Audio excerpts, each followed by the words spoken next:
The Brandon Peters Show may contain explicit language and detailed plot points. For more information on the show, stay tuned to the end of the episode.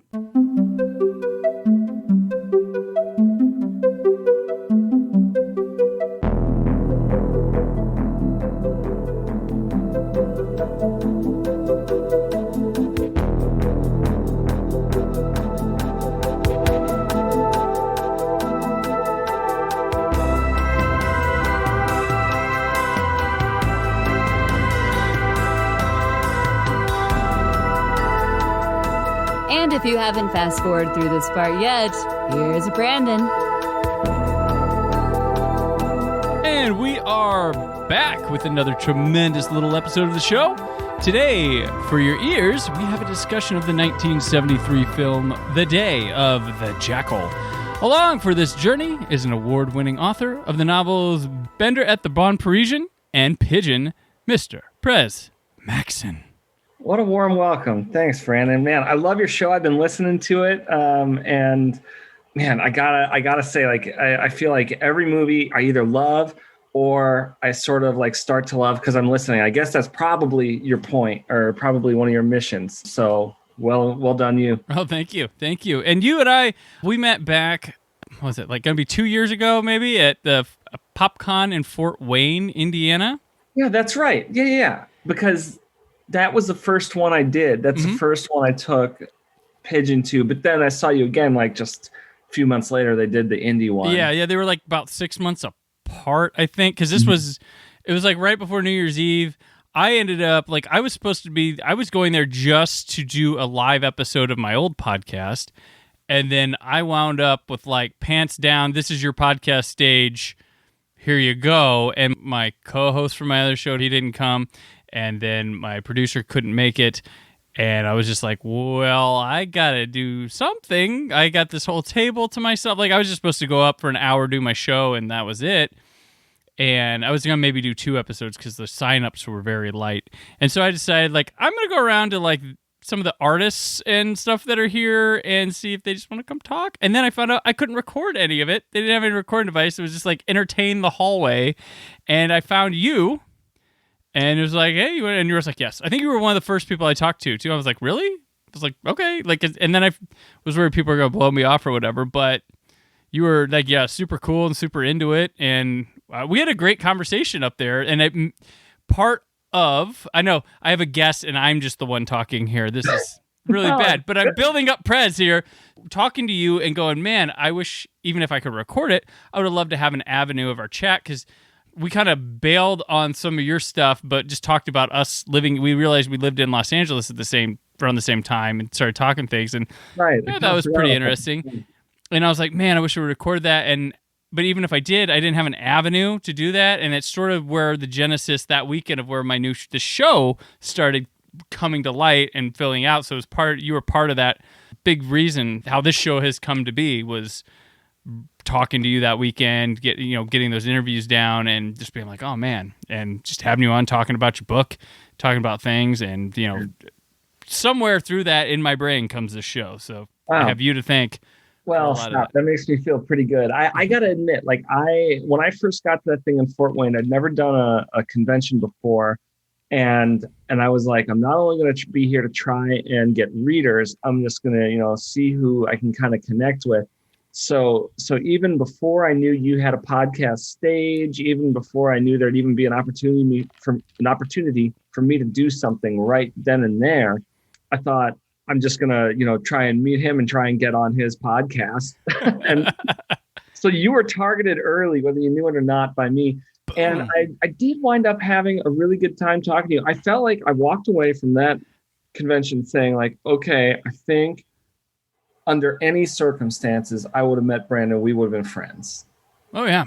For sure, yeah, definitely. And then I got so excited when I went to the next PopCon and saw you there, and you were like, I was looking for you. I was like, I was looking for you. Yeah. And we had booths pretty close to each other, but yeah, that was really fun. That was an exhausting weekend, that one. Had no sleep, but yeah, that was definitely, and it looked like you had a pretty decent time. You had a cool video at you had like a little ping pong game. Yeah, that's like a little promo I run that is a leftover from visiting author fairs. Like when you go to a library for an author fair, There's 30 authors in the room in a giant circle of tables, and everyone's fighting for a reader. Like one person will walk in the room and start making the rounds, and everyone's like trying to sell them their book.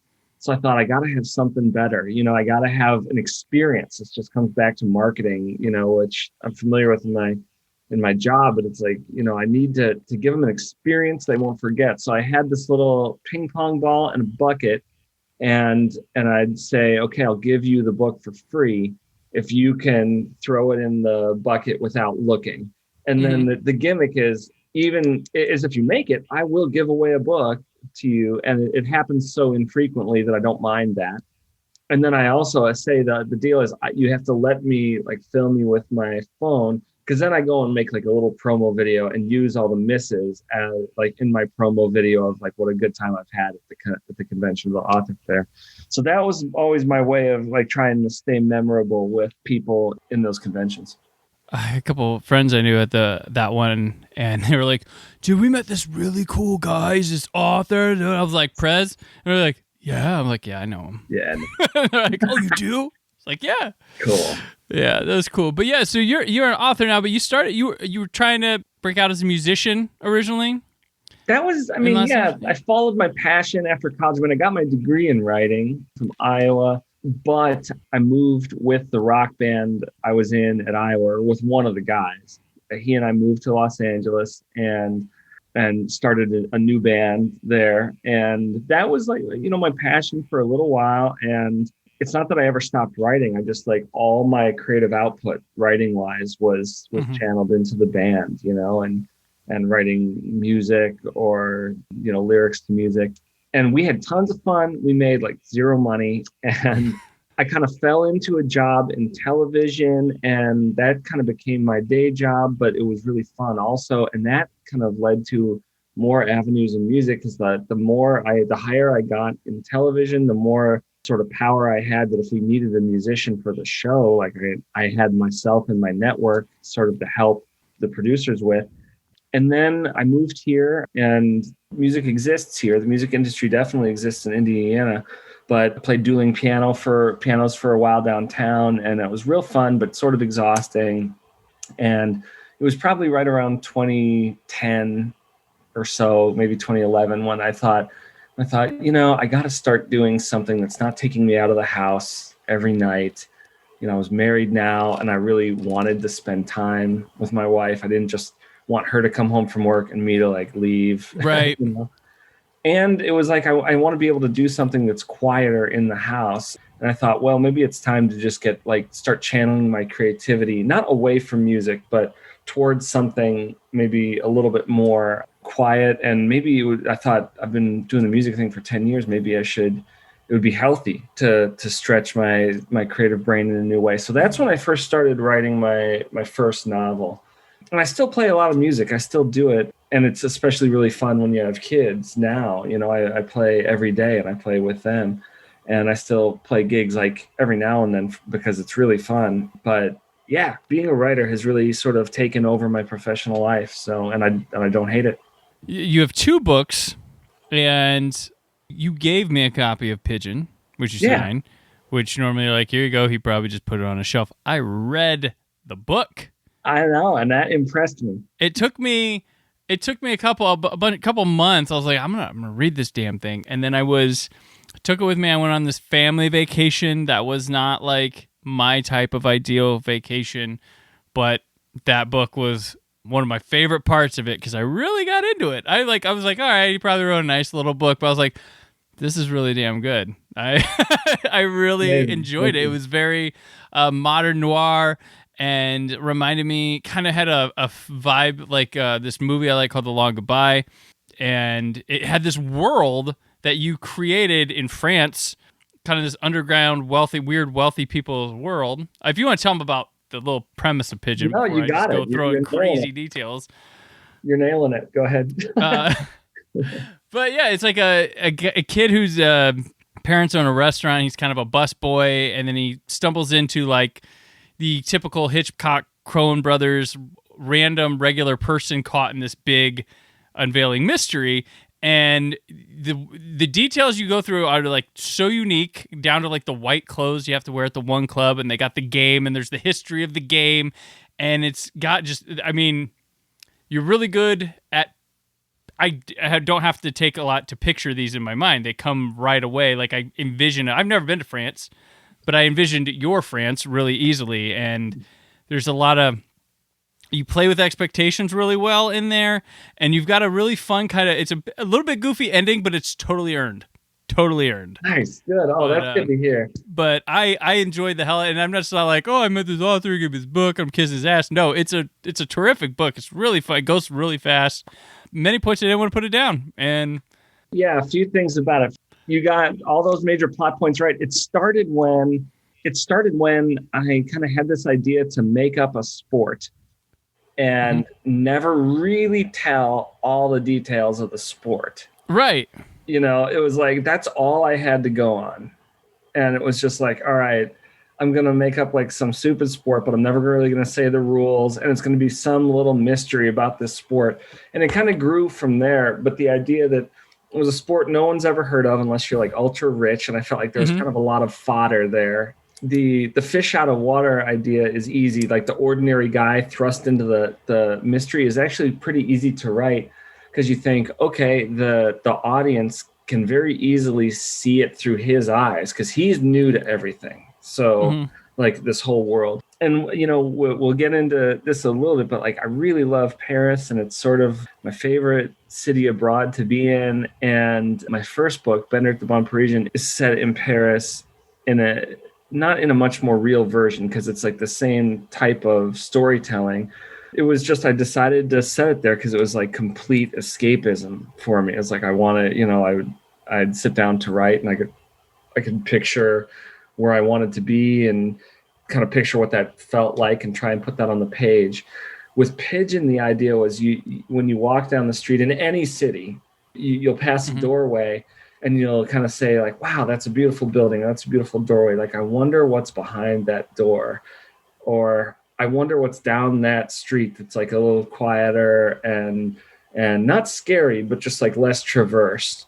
Or you'll look at that high rise and you'll say like, wow, whose office is that? Like way up there, you know, there's an element of mystery like in all these cities, and Paris absolutely has that with its beautiful architecture, and sections of the city have like wildlife that has really creeped in, you know, whether it's ivy on a building or old parks, stuff like that. And so I thought, okay, I'm going to set this book, Pigeon, in real life Paris, but absolutely like make up beyond my wildest imagination what's behind the door. Yeah, you know? yeah. So that's where it kind of came from. But it is goofy, and I'm glad to hear you say I earned the goofy ending. No, it's totally it goes for it, and I'm like, I was like, this is great, and it was totally earned, like every bit of it. And I really like your resolution with the main character at the end too, where I could see where there'd be a temptation to go another way with him. Sure. But I think it's perfect, and it shows your strength as a writer to where you know how to take his journey. Yeah, awesome, cool, thank you. Definitely. So with something like Pigeon, who would be your dream actor or somebody to read your book? Like who would be the perfect fit for Pigeon? Sean Connery. Oh, yeah. No. I mean, that's an iconic voice. He would have done. I mean, that was the kind of work he would do in his later years. So. I mean, yeah, I don't know, gosh. I should grab the croquet mallet.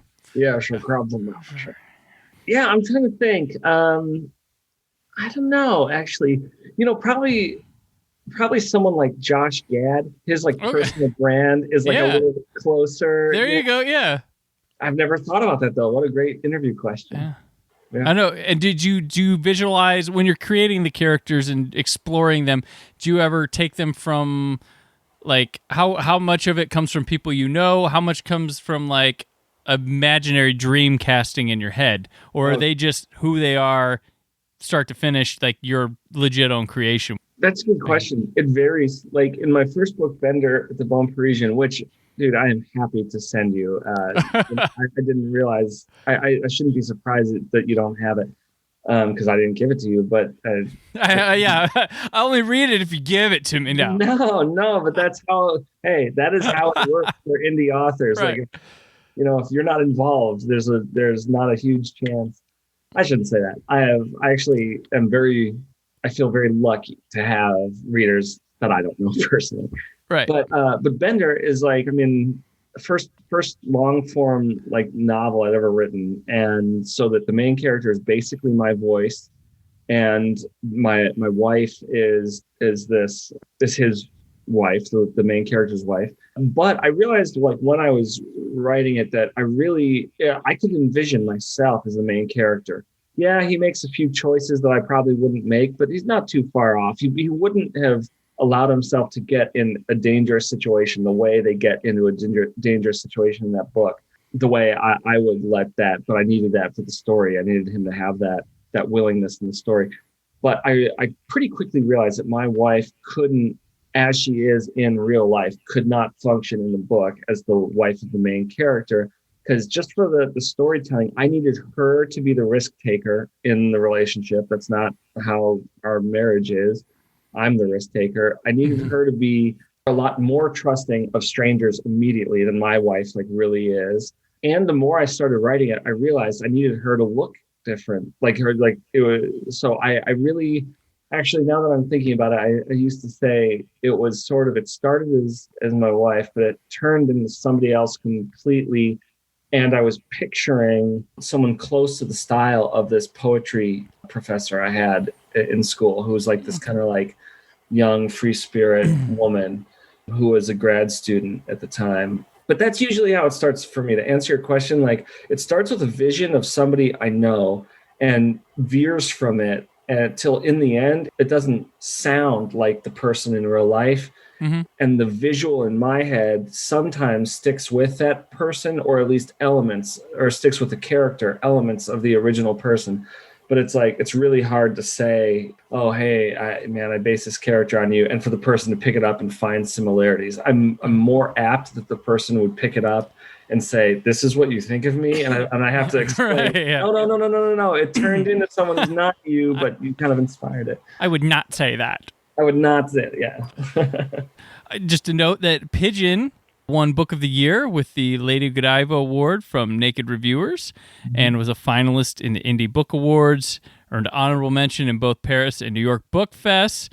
In 2016, 2017, and 2018, you were the Nouveau, which is a local publication in Indianapolis. Used to be, yeah. You won Best Local Author Nominee in the Best of Indie Awards until they discontinued it, which I think the Indie Star picked it up or something. Well, Indie Star had their own for a long time. Mm-hmm.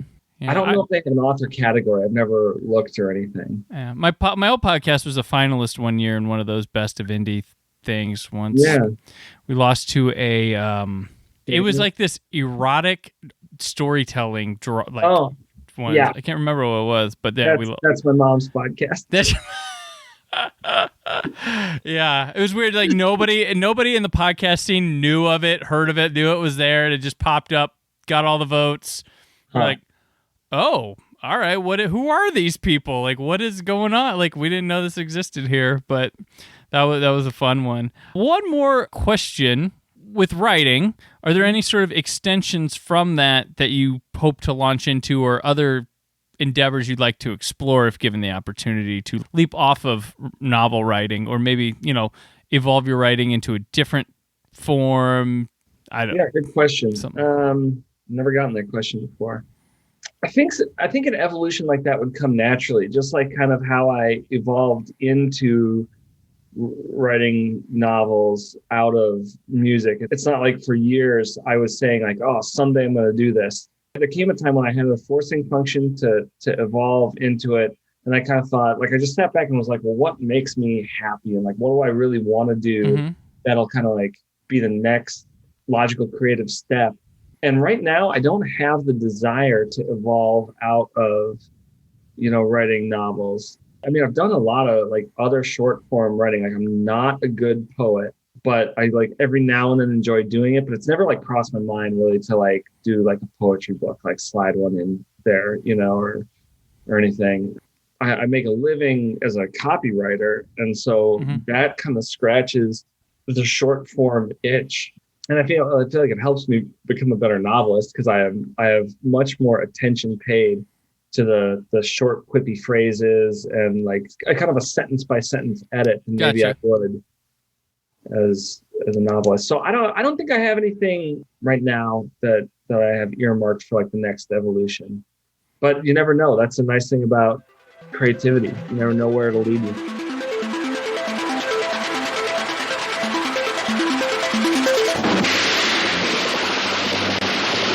This was the 6th attempt on the life of President de Gaulle. In desperation, the OAS terrorists hired a professional killer. His code name, the Jackal. This is a once-in-a-lifetime job. Whoever does it can never work again. How much do you want? $500,000. What? In cash. I'd like to know how you expect us to find $500,000 so quickly. A desperate plan. Nothing left to chance. Every chilling detail. Time to the second. How do you stop the Jackal? How do you stop the clock? Commissioner Berthier. We're in trouble on this one, since not even the OAS know who he is. Action Service can't destroy him. Territorial surveillance can't pick him up at the border because they don't know what he looks like. An unparalleled manhunt. A determined and relentless killer. Impossible to know. Impossible to stop. Every chilling moment of Frederick Forsyth's sensational book, brilliantly filmed by director Fred Zinnemann. He's vanished. I don't think we really ever had any idea what kind of man you've been pursuing. Excuse me. It's just occurred to me that we've got 2 days to catch the Jackal. Of course, liberation. That's what he's been waiting for. Step by step, with fascinating precision, the Jackal moves closer to the moment of kill, to the day of the Jackal. The Day of the Jackal is directed by 4-time Academy Award winner Fred Zinnemann. It stars Edward Fox, Terrence Alexander, Olga Georgia-Picot. If I murder a name, I apologize. Michael Auclair, Delphine Seyrig, and Michael Lonsdale. It's based Olga on the Georgia-Picot is going to be pissed when she listens to this. Olga Georgia-Picot, yes. She sure will. She comments every week on the episodes, so. Based on the 1971 novel of the same name, the film is about a professional assassin known only as Jackal, who is hired to assassinate French President Charles de Gaulle in the summer of 1963. Now, Prez, so when we talked about this, you gave me a few films that you'd be up for doing, and I saw this one and it just stuck out. I was like, yes. This was my number one. Yeah, this was your number one, but you're like, I'm not sure if you want to go there. I'm like, I'm always going to pick the weird one or the outlier or the one that just stands out. And it's an important one to you, so share the importance of Day of the Jackal. Well, I've learned in the last minute that, unfortunately, Mademoiselle Georges Picot is no longer with us. She did pass away. Oh, okay. And so if you guys watch this, she's the member of OAS. She's the member of OAS that kind of goes undercover to try and get information against the Jackal. And frankly, she's beautiful. I was hoping she would be alive and listen to this and, want to be my friend. But my hopes were dashed. Yeah, so my relationship with this film is not like actually complicated. I feel like, when I don't know what it was like for anybody else, but when I was a kid, my dad was always trying to get us to watch like his favorite movies, which as a father, I do now.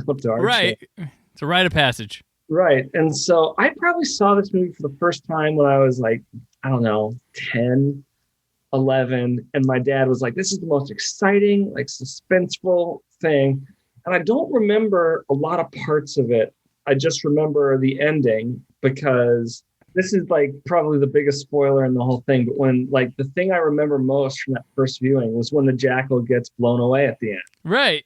It's like for a 10-year-old kid, that was like really memorable. And then I spent the summer in Paris when I was 16. And I don't remember if I watched the movie again, like right before we went or right after we went, maybe. But like that, like the great thing that one of the things that still to this day draws me to the movie is that even though it was shot in the early 70s, it still looks like Paris in the 90s or now. That this is a city that, of course, is a living, breathing city. But I mean, it looks like parts of Paris look like the way it looked in like 1800. Yeah, I mean, it's part of the architecture, I would say, that they left. Yeah.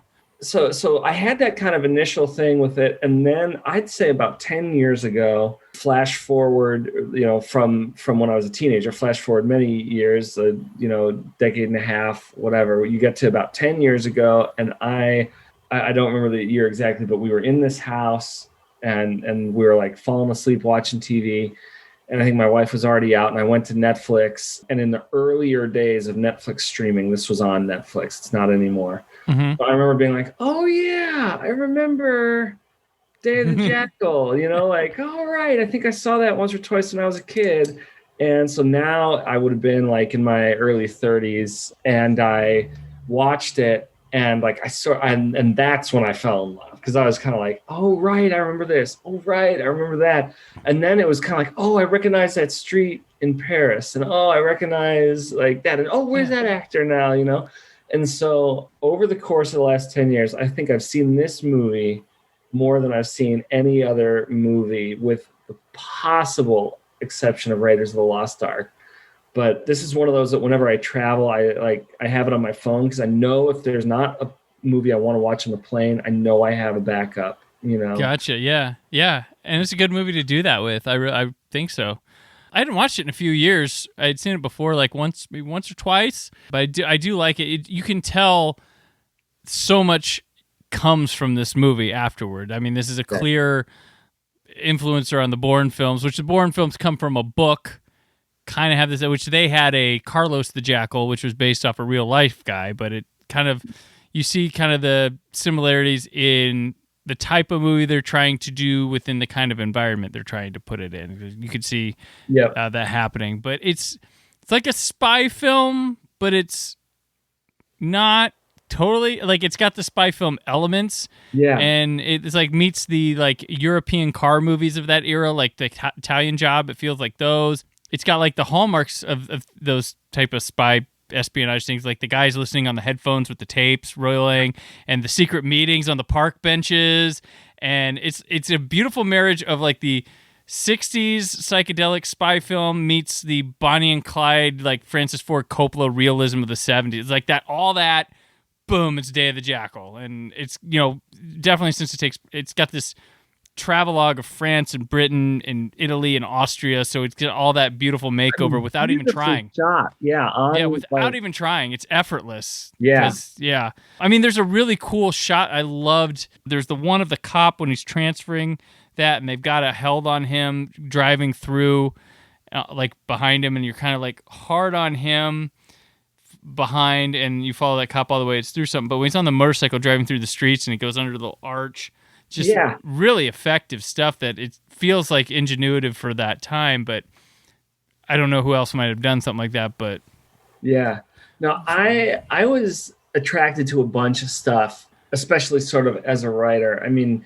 I not really working at all in television or anything anymore. I feel like I have a nice appreciation for stuff like that, like beautiful shots.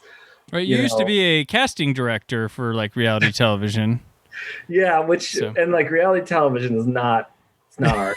That would be the same deal for this, but right. But you do have a hand in, working in television and stuff. Yeah, but I mean, like, I can absolutely appreciate like a beautiful shot and I feel like that there are several times in the movie when like the camera helps tell the story as much as the script does. Like to your point, like the stuff is all filmed on location in a way that pays homage to the setting without being overly grandiose.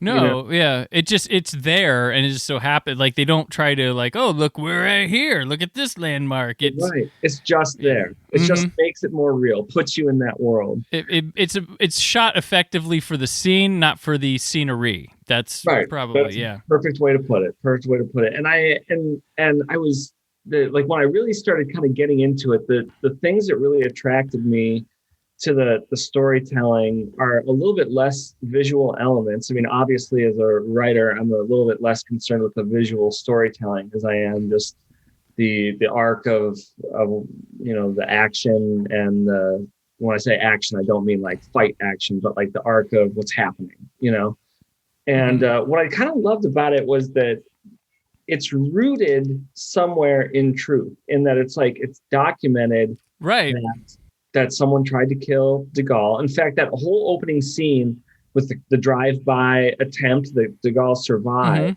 that happens within the first 5 minutes, the first 3 minutes, like that happened. And that is like a documented attempt on de Gaulle's life. But everything after that is like, kind of like, well, it could have happened. If it did, the rest of the world wouldn't know about it. Right. Yeah, no, it's that interesting of a tale that could work. Yeah.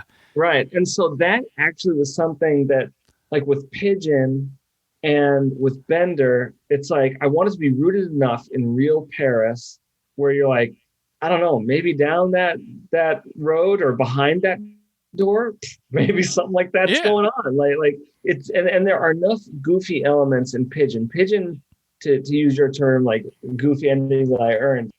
I probably don't want to advertise it too much as like goofy, because that's a little misleading. But it's like Pigeon is more imaginative than something you'd like think is happening in real life. Right. Yeah. Yeah.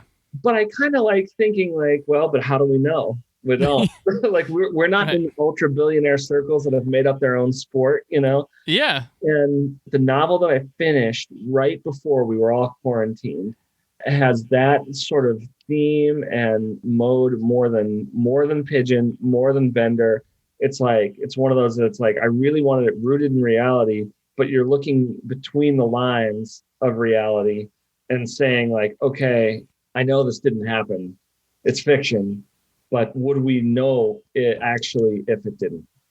And that's what like Day of the Jackal is like the quintessential like storytelling of like, well, if there really was like a master assassin hunting down de Gaulle and he gets like taken down before the public ever finds out about him, essentially, would the rest of us know? Right. Yeah.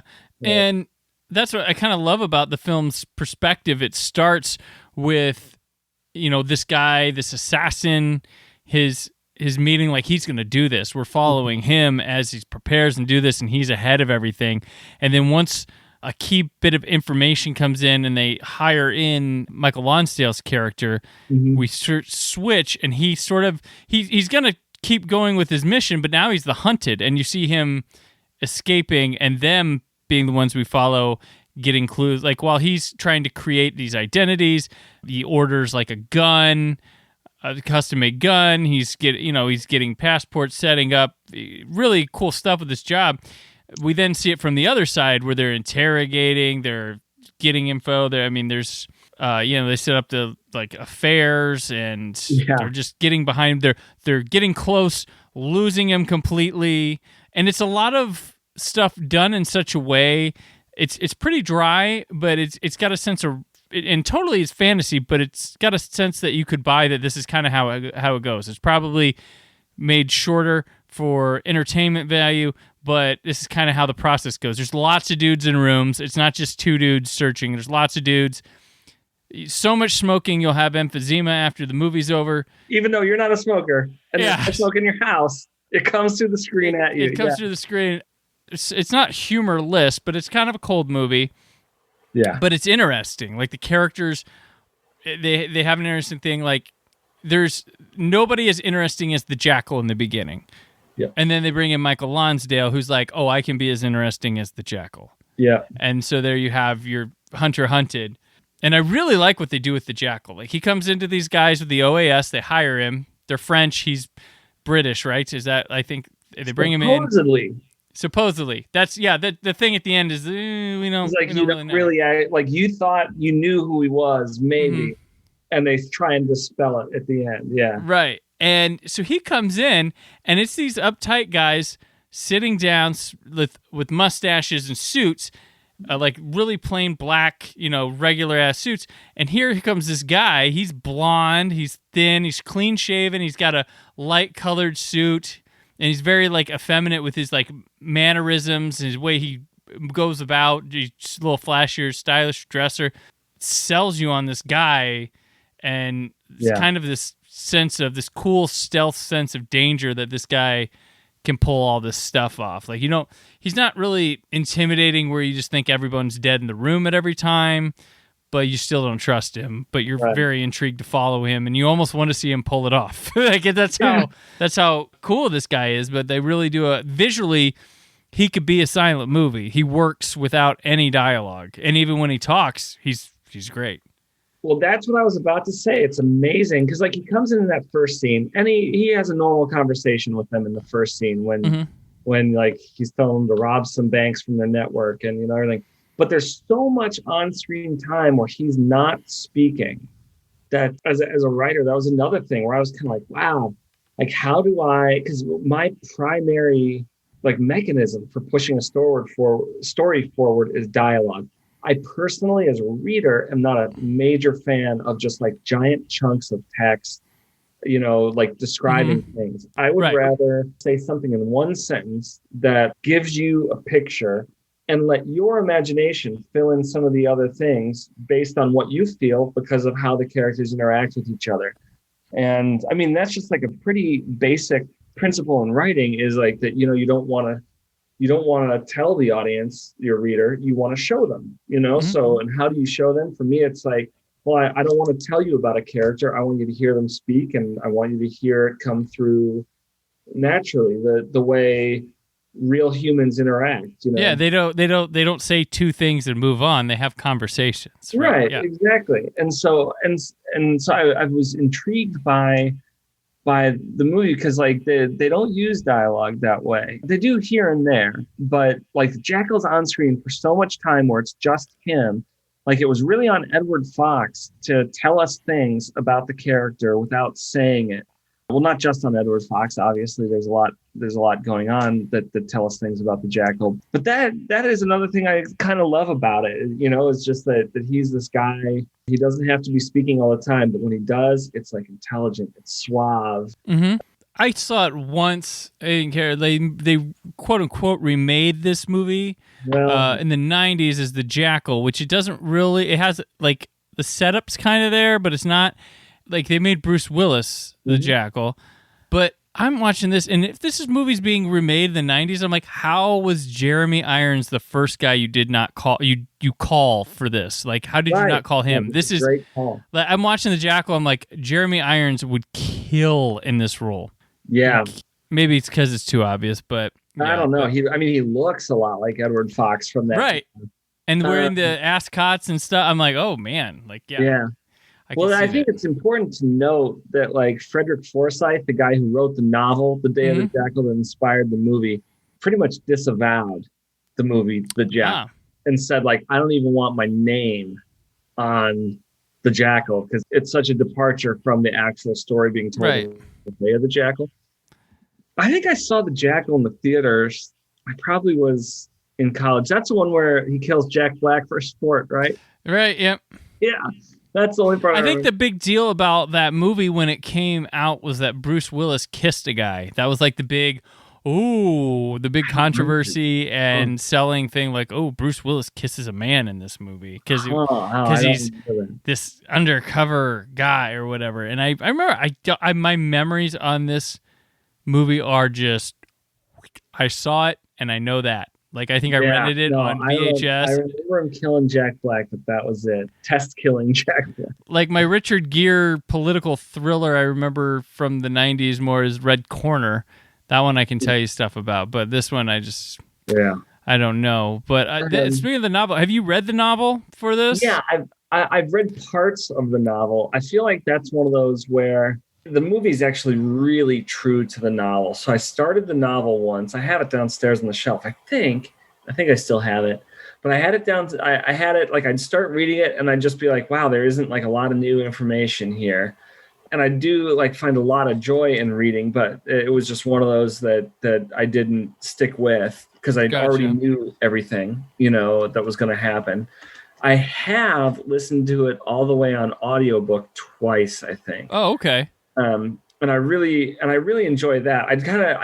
it's not that I don't count that as reading because you get the information, but you definitely process. Like I notice more things about language if I'm reading it than if I'm listening. If I'm listening to it, I'm hearing different things. I'm hearing more about the narrative. I'm hearing the person's voice as they express like the ideas. But no, so I'm familiar with the novel, and that the movie is actually really, really close to the storyline in the novel, if not almost identical. I'd never read the novel, but I'm glad, that you have it right there. I feel like, with this type of subject matter, I feel like this would pair good. If you did a double feature, it'd be a long double feature because they're long movies. But I don't know if you've seen 3 Days of the Condor, but I feel like those two would complement. They're political thrillers both, and Max von Sydow plays a hitman in 3 Days of the Condor, chasing after Robert Redford. I think another double feature that would fit would be the Odessa File with Jon Voight. Okay. Do you remember that one? Because that's also based on a book by Frederick Forsyth. Oh, there you go. Yeah, that would fit real good. Yeah. Yeah. Or maybe, have you ever seen The Boys from Brazil? I've heard that one. I have not seen The Boys from Brazil. Man, it is a trip. I think Gregory Peck maybe plays the demon doctor of Auschwitz or something, or, it's about all the Nazis in hiding. And I don't think that one is a Forsyth novel. But I don't know, made similar time frames sometime in the 70s, like a little bit of a political thriller. But anyway, I feel like there are a couple things. I like Michael Lonsdale. He does have, the opening has two narrators. Like he does some of it, which sounds like him prepping for the case, which I think is kind of a cool aspect if you look at it, because he comes in late, but it sounds like you're maybe watching him catch up to when he shows up. But then there's also another matter-of-fact narrator as well. Is Lonsdale the narrator that opens the film? Because then it turns into like a radio announcer. So, so maybe it's just a radio announcer, but it sounded like it was a handoff of a narrator. You're hearing it, and then all of a sudden a guy hits stop on the tape player, and you're like, oh, okay, I've been here. Okay. Like that. That's like a nice little mechanism for turning off the narration. That is, not bad. But he was very dry. He just passed away this year too. I didn't know. Yeah, that. It's been a rough year for the James Bond world. We lost Michael Lonsdale, Diana Rigg, and now Sean Connery. I like Moonraker a lot. I know it's a weird, but my thing is with that one, I probably on record on podcasts talking about a billion, but I'll repeat that I think it's 3/4 one of the best Bond movies ever made, and the last quarter ain't bad. And Lonsdale's a strong reason I like his villain, Hugo Drax, and here you get to see him as a good guy, and he's really funny. He's got good chemistry with the young guy that he teams up with to do the search too, and then he gets an action moment in the finale to shoot Jackal. Well, and I think that so the young guy, Derek Jacobi, is in like tons of famous old like English stuff, like done tons of Shakespeare stuff. Yeah, he's very familiar, yeah. I saw him the first time in Kenneth Branagh's Hamlet, which I sort of love. That's like one of my sick movies, when I have 4 hours to kill. Right. So when I saw The Jackal again 10 years ago, I was like, oh, Derek Jacobi, sweet. But what's so great about Michael Lonsdale, I feel like, is that like you get really close to LaBelle, that's the name of Lonsdale's character. You get really close to LaBelle, you get really close to the Jackal, and you don't really realize, like you forget that their on-screen chemistry is so good, you forget they've actually never interacted on-screen until the final big moment, and I feel like it took me a long time to realize that I was really enjoying that about the movie, that these guys had on-screen chemistry together, even though they were never together. And at the end, you're like, wow, it's kind of a shame one of them has to die. Right, yeah. How do you feel if you're that like cop that busts in and then like gets taken out right before the end? Right, I was almost to the end of the movie. I know. Well, that actor was probably really pumped just to be there. I don't know. Right, that's true. And that end scene where he's doing the assassination, there's a whole lot of like, in The Dark Knight when the Joker infiltrated the police, there's a whole lot of that in there too. And I wouldn't be surprised if Nolan was a fan of this movie. This is definitely in his wheelhouse. Yeah, and borrow from that. A couple other cool things, because I'd love to transition to a sec. I'm going to take over. I'll take over this interview. There you go. Do it. No, They want to hear you, not me. No. Like a couple other cool things that I like, because I'm about to transition to some things that might not work as well. Like I don't want to, anyone listening, I don't want anyone to think that this is the perfect movie. I love it, but there are things that have not aged well. Mm-hmm. But before I do that, there are a couple things I love, like the entire end sequence shot at the parade, the Liberation Day parade. Yep. Was, from what I've kind of like read, a pretty big deal to get that footage, because the filmmakers were allowed access in ways that most cameras in the past hadn't been allowed access. So what, like the footage you're seeing at the end, I feel like you really do get an amazing taste for what this celebration feels like, in Paris. I think it's probably about akin to our 4th of July. If every major city had, sidewalks 20 people deep, to see the parades and stuff, like, I just feel like that's a lot of fanfare that you don't see that often these days. The ending sequence where they're setting up the final day, which they're showing the parade set up, they're showing the crowds accumulate, really beautifully shot, and some beautiful footage in there. Might feel like a little long, but I feel like it's worth it, because you also know you're at, like, no matter what happens, the movie ends on this day in the story. Like, this is either the day that Jackal kills de Gaulle, or it's the day that he fails, so that they give it some weight. And I really like that. Going back earlier, did you notice that when he's with the gunsmith and he's commissioning his sniper rifle, did you notice that the gunsmith has a picture of Kennedy out on the table? Oh, no, I did not notice that. Oh, that's... Which I think is a hella awesome Easter egg. Right. Because, this movie's written and shot in the 70s, but on the timeline of events, it's supposed to be the summer before. Right, yeah, because 63, yeah. Right. And so this is like a little nod that, like, oh, maybe the sniper rifle builder is a guy who's maybe in on something in America and has a target in America. And it's not even, Kennedy's picture is not even in a shot where, like, they don't even make it obvious. Like, he's talking with the Jackal, and it's like, I don't think it's a Life magazine, but it's like some magazine open to a page, full profile of Kennedy, and you're kind of like, okay, I see you, Yeah, I didn't pick that up. That's awesome. Yeah, it's a pretty rad piece of storytelling, and I don't think I saw it on the first try, or even the second try, or third try, or fourth try either. But just something you see later on. So little moments like that, coupled with some of like the more obvious grand moments, like the parade set up at the end, make me think like, okay, Fred Zinnemann really knew what he was doing. These guys are master storytellers. They're playing with a story here where the added challenge is that if they're really trying to root it in some kind of reality, how do you tell a story where the audience knows the ending in real life? In real life, de Gaulle doesn't get shot. Right. So, like, how do you tell a story and keep people involved, even though they technically know the ending? Like, this isn't a Tarantino situation where he's just going to fictionalize the end of a conflict or something. Right. So, like, all that really, I think this was up for Best Picture. I don't think it won. You can maybe correct me on that, or I can look it up. I don't know. I know. It didn't win. Zinnemann won for From Here to Eternity. Like, he won 4 Oscars. For directing was From Here to Eternity, and then he won a Best Pictures. I think I was a producer for Man for All Seasons. I'm not sure if. Oh, Academy Award for Best Film Editing, which I think it won. Okay. Golden Globe, it was up for Best Motion Picture. BAFTA was up for Best Film. I don't think it won any of those. So definitely had like some traction, Oh yeah.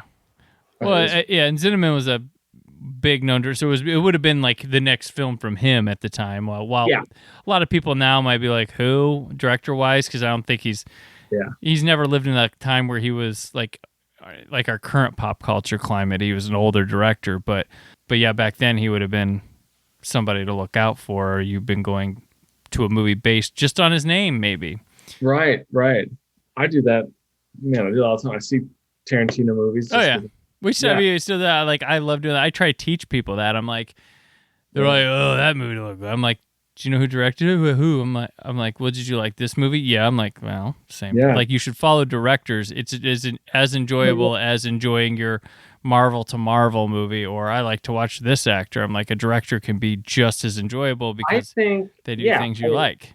I think I will always show up for an Edgar Wright movie. I think I will always show up for a Rian Johnson movie after Knives Out. I mean, I'm a Last Jedi fan also. I know that's polarizing, but not here, not on this show. rock and roll. But no, those guys have earned my attention.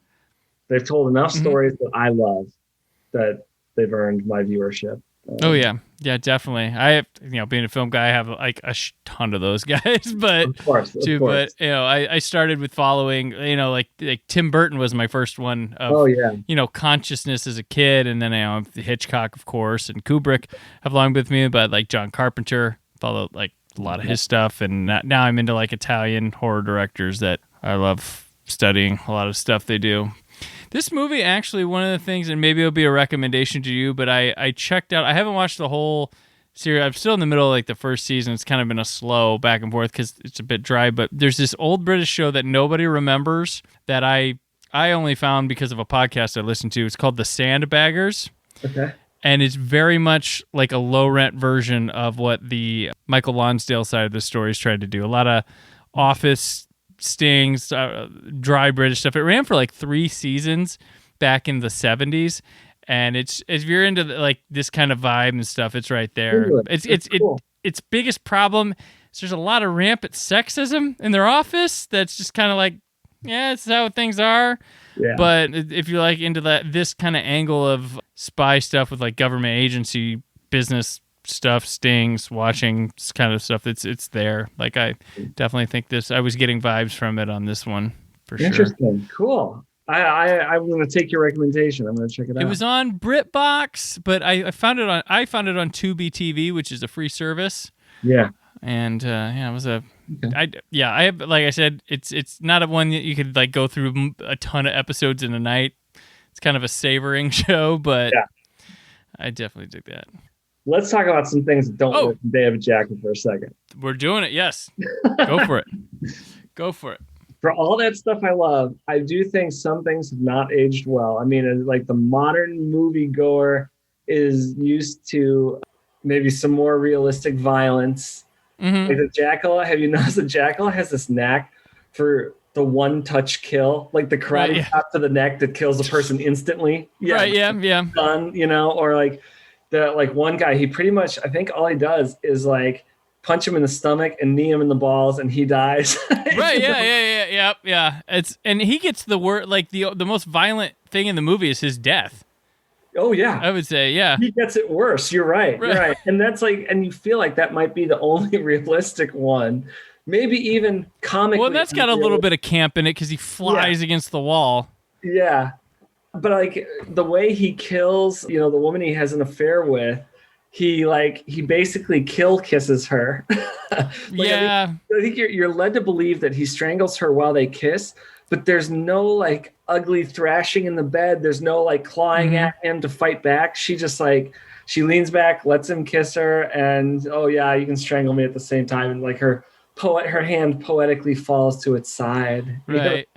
I mean, it's gentle. Yeah, I'd say it takes 4 seconds and her life is over. She was an interesting character too. They could have done a little bit more with her, but the actress was really interesting, probably more than the character. She probably gave it more than it was supposed to. So she's another thing that I certainly don't call it a plot hole or anything, but I do think they could have worked a little harder to make me believe that this woman was up for a fling in a hotel. Because when you first meet her, she's like a little cold, pretty matter of fact. She's not really buying into his charm when they first meet.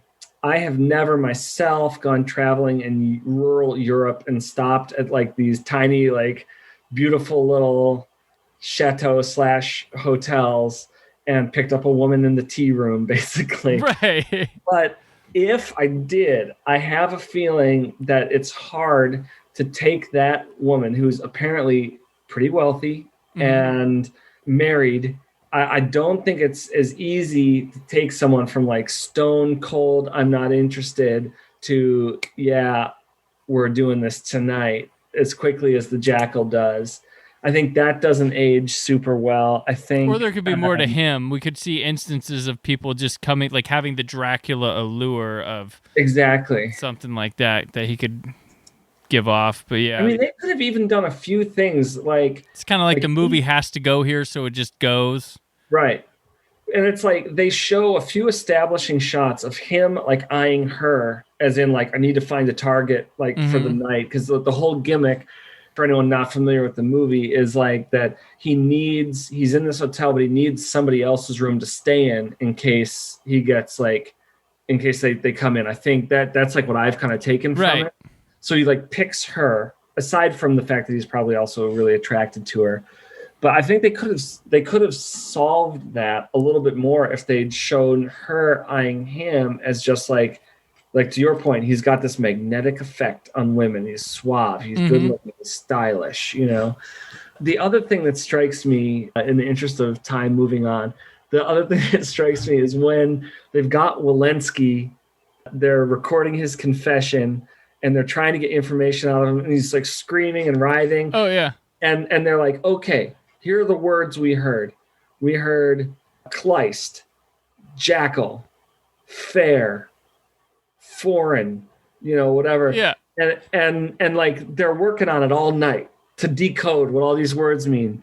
And all of a sudden, one guy looking at just that list of words goes, wait, what if he's talking about a foreigner with fair hair? And the other guy like draws a line on the chalkboard and he's like, that's it. And it's like, okay, we had to get to, you know, it's a movie. They have to get from point A to point B. They got to get there somehow. But I mean, like, I feel like it's a similar thing when you see the Jackal working away on his plot, and he writes down three words. Yes, yeah. He's like how, where, and when, and they show him like toiling away, cigarette in mouth. It's late at night. He's yawning. He's like, there's books and papers everywhere, and then you see his notebook, and it's just three words: how, where, and when, and then he just like check marks how, and you're like, oh, that took all night. Okay, he knows what he's doing.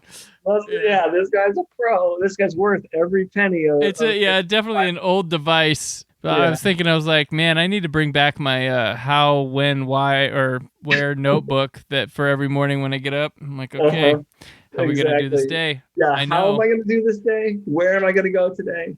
I won't write down how, but I will write down the word how and put a check once I know. Right, just a check. Right. Okay, I got the how. Got it. Yeah. So I think all that plays into the charm of how this movie has aged. You know, I mean, like, this doesn't make me like it any less.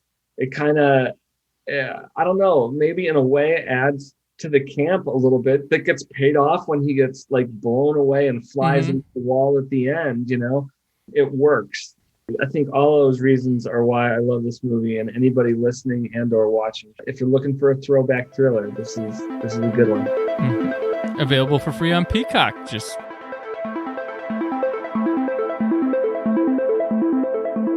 what else? This is the segment on the show where we just talk about other kinds of media and stuff we're taking in the past week or so. So, Prez, what else?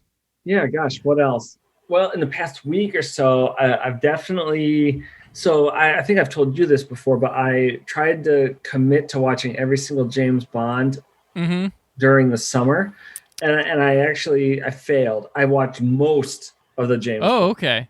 But I got hung up on my favorites. Okay. Which I think, you know, are in line with most people's favorites. I mean, the earliest ones, you know, are kind of my big three. Dr. No might be my favorite. I don't know. These are another set of movies that my dad always tried to get us to watch and follow as a kid, because my dad said that like he waited around the block to see Goldfinger just because it was like the next best, biggest thing. And he said it was just so exciting when he saw it the first time. It was just like he couldn't stand it kind of thing, you know? So yeah, the first three, Goldfinger, Dr. No, you know, From Russia with Love, you just can't beat them. I mean, anytime James Bond, Sean Connery shows up as James Bond, I'm there for it. Maybe with the exception of, you know, the last one that was not like Eon production sanctioned. Oh, the Never Say Never Again. Yeah. Yeah. I mean, that one's like, okay, but I don't like it as much as the other ones. Right. I like, obviously, maybe not obviously, but I like the Daniel Craig run. I'm definitely a fan. I'm sort of a fan of the Pierce Brosnan run because that would have been like when I was in high school and early Right. college. And so those would have been like some of the ones I saw in the theaters. I can get on board with like one or two of the Roger Moore. I'm okay with the Timothy Dalton ones, but I haven't seen all the Roger Moore era, and I've only seen, Living Daylights in its entirety. I saw a part of, or no, which one? Was it Live and Let Die? No, the two Timothy Dalton ones. Living Daylights and License to Kill. Yeah, but I don't know which one I saw all the way through. I was like just binging. Did it have Robert Davi? Oh, I don't know who that is by face. Did he ride on a cello to sled? Oh, then no. Did he ski, like on water? I can't remember because no, not on water. Well, it started with a helicopter because he was at his friend's wedding. License to Kill. Okay. Got a license to kill. And I liked it. No, his two are terrific. Yeah. So recently the things I've been watching, like I'm still into the You Only Live Twice, Diamonds Are Forever. I sort of love, like, there's a lot of reasons not to like Diamonds Are Forever, but I love it. The shot in like old Vegas, and as a former resident of Los Angeles, like Vegas is got weekends. Yeah. Those early ones I've watched a few times this week. With Sean Connery's passing, I think I've done a little bit of a Sean Connery binge. Like I haven't gone. Like I watched Robin and Marion this week. I really like that one. Yeah, I didn't because that's another one that I saw when I was in like junior high, and watched again now. And I don't think I realized how similar it was to Prince of Thieves in like plot line. Like he comes back from the Crusades, tries to get Marion back, goes to war. The only difference is he dies in Robin and Marion, and he does okay in Prince of Thieves, and Sean Connery shows up. Yes. Well, like the Robin and Marion, because it kind of feels like that first a Lego sequel before there were Lego sequels to the Robin Hood story. Yep. Which is interesting. Which it's kind of like, I mixed the titles up. The Mask of Zorro with Banderas, and The Mark of Zorro from like the old days. So that it kind of is a sequel to it, but it kind of might not be. But they kind of play that way. Definitely, this would be more to the Errol Flynn Robin Hood. I love the Errol Flynn. Mm-hmm. I mean, I went through a whole Robin Hood thing when I was a kid. I've got the Errol Flynn right here. There you go. Yes, I love that version. But what's so great I read this quote today about Sean Connery, Harrison Ford's tribute to Sean Connery. And, that was good. Well, I don't know if it was, I think the article I read it in was an article about Harrison Ford's little tribute to him, but it was quoting Harrison Ford from an interview from the early 90s or late 80s for Last Crusade, where Harrison Ford said, there's only 12 years difference between me and Sean Connery. Mm-hmm. He says, but the reason it works is that I look much younger than my age, and Sean looks much older than his. and Robin and Marion is a great example of that, because he still had a couple decades left in his career. Yeah. But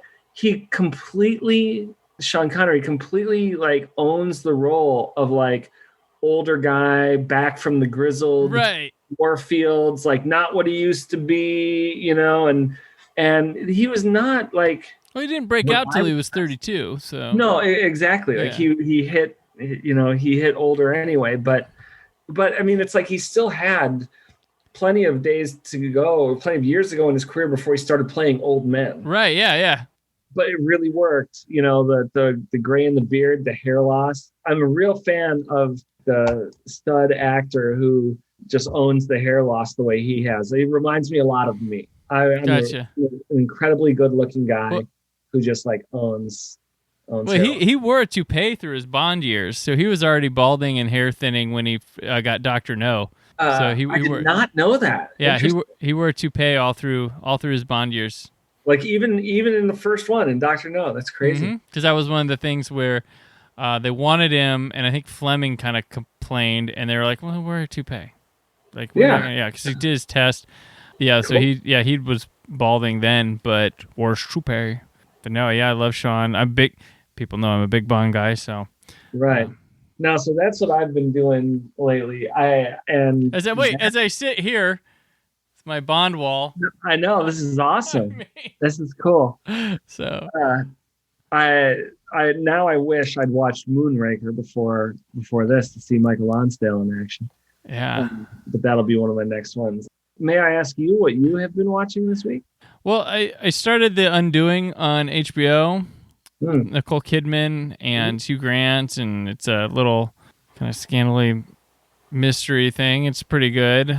Looking forward to that. There's 2 episodes now, but I'm only watched one just because, I don't know, time, and just felt like watching other things at the time it came out.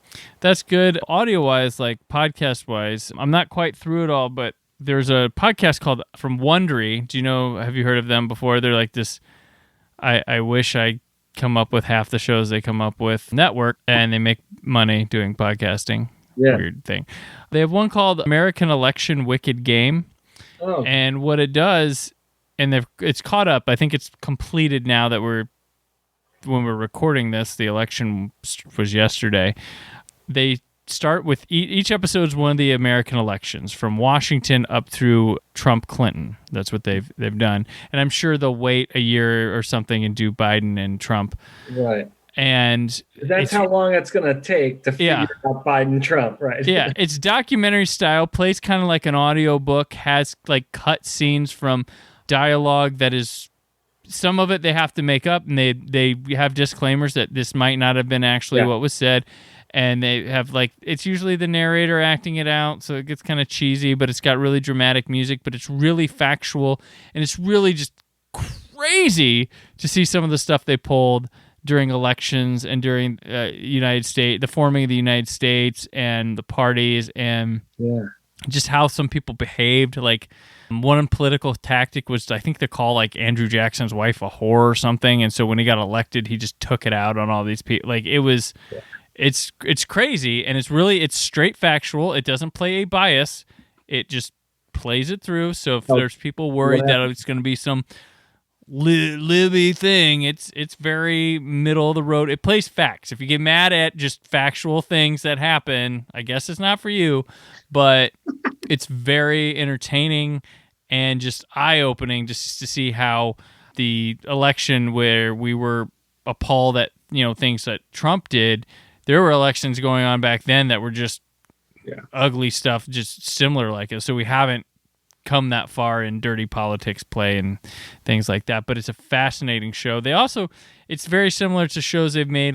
They've made one on the history of Jaws, history of Psycho, that play just telling the story of how they're usually multi-part series. But this one's definitely they're one of the best ones I've heard from them. That's if you're interested in American elections and things like that. That's interesting.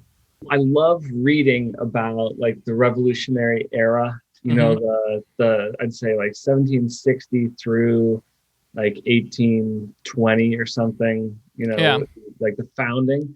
And I had a college history class that was almost exact. It was the founding of America to the Civil War. I think it was right to the start of the Civil War. It was all that. That's a crazy interesting time, because I would echo that statement about, everything we think that has been crazy these days it's not that it's happened before, but something equally horrific has happened in the past that we've already forgotten about. Great examples are, I think it was Henry Clay beating a fellow senator, to the point of unconsciousness on the Senate floor, over a disagreement. If that happened now, now we're he said the F word, to AOC. And you're okay, well, that is bad. And you shouldn't do that. If you're a public servant representing people, you shouldn't do that. That's not classy. But this guy maimed one of his colleagues with his, and no one, they were everyone was no, they'll work it out. They'll work it out. Stay back, And even things between Jefferson and Adams got so ugly. Oh, yeah. Those guys were best friends for a good long while, and even died as friends. But when they were opponents in the middle there, it's the amount of slander Jefferson was willing to publish about Adams. You're wow. Well, it's funny because I think we tend to think, since it's so many generations away, that everybody was just proper and polite. Right. Oh, and it's like, no, they were probably worse. They were probably drunk. I think, history's shown us that most of them were drunk a lot of the time. Yeah. Because that's just what they couldn't drink water. That's what they had. I mean, there were stories. I mean, in this thing, you find out like Lincoln was like willing to like punch people for stuff, like and like this, honest Abe, old Abe, like I'll hit him in the face or something. Like he would threaten.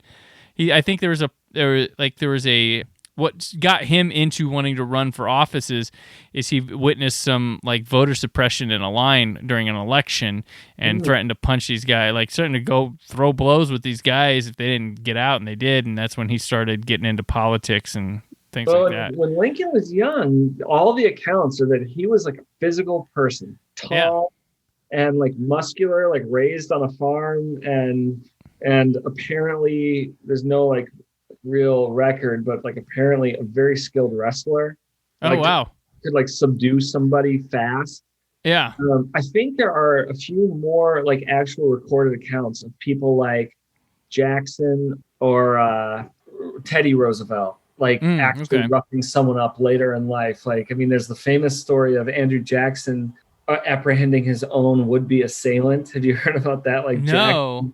Jackson got, like, they're in a crowd somewhere, I don't know where, and a guy jumps out of the crowd with a gun and pulls the trigger, but the gun jams. And so Jackson's like traveling with the bodyguard, and the bodyguard's like, hey, you. And Jackson's like, no, I'll take care of him myself. And Jackson like breaks 3 ribs, fractures an eye socket, basically like puts the guy on the ground like by himself and is like, no one tries to kill Andrew Jackson. And then Teddy Roosevelt, like the most famous like story about him, right, was that he got shot at a rally before he took the stage, and then he just like did the speech. Yeah. He was just like he just went up there. He's like, look, they want to kill me, but I'm here for you, whatever. And his whole mechanism for finding out whether he was mortally wounded or not was coughing into a handkerchief. And he was like, well, if it had come out as blood, I would have known my lung was punctured and I would have been in trouble. He's like, but I kept checking and no blood came out. So I just like talked until I couldn't stand it anymore. He's like, and then they rushed me to the hospital after, whatever. And you're like, all right, that is like politics has been a crazy place. It's not now. It's always been crazy, Yeah.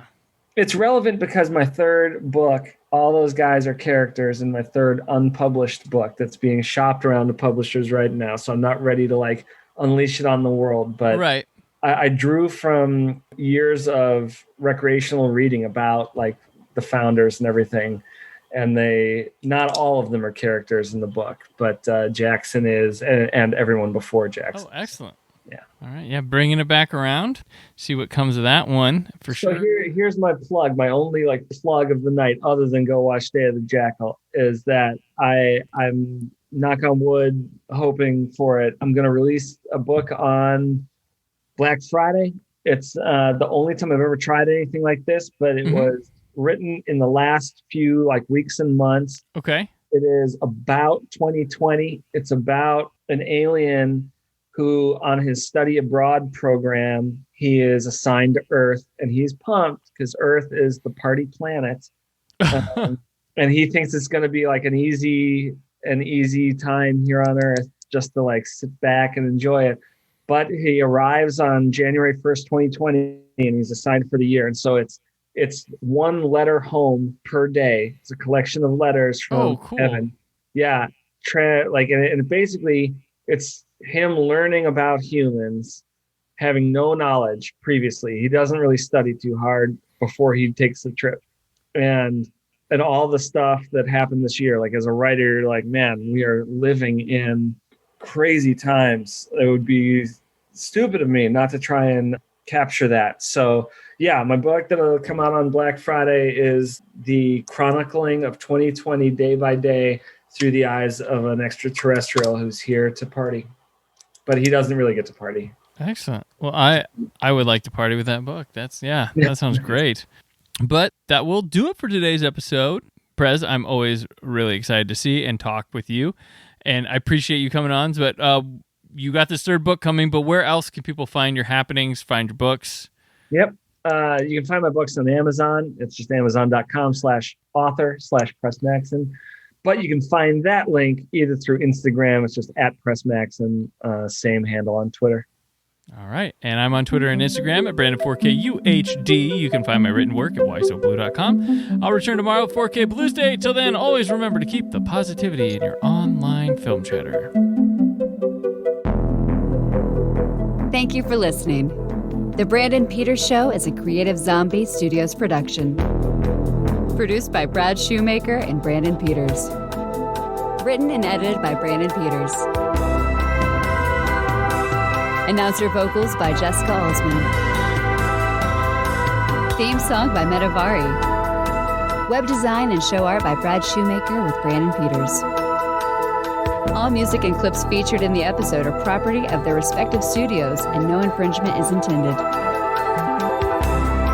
Additional information on this and other episodes at thebrandonpetershow.com.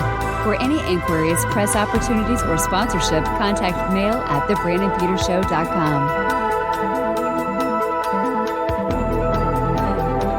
The show is available on Apple Podcasts, Spotify, or anywhere podcasts are found.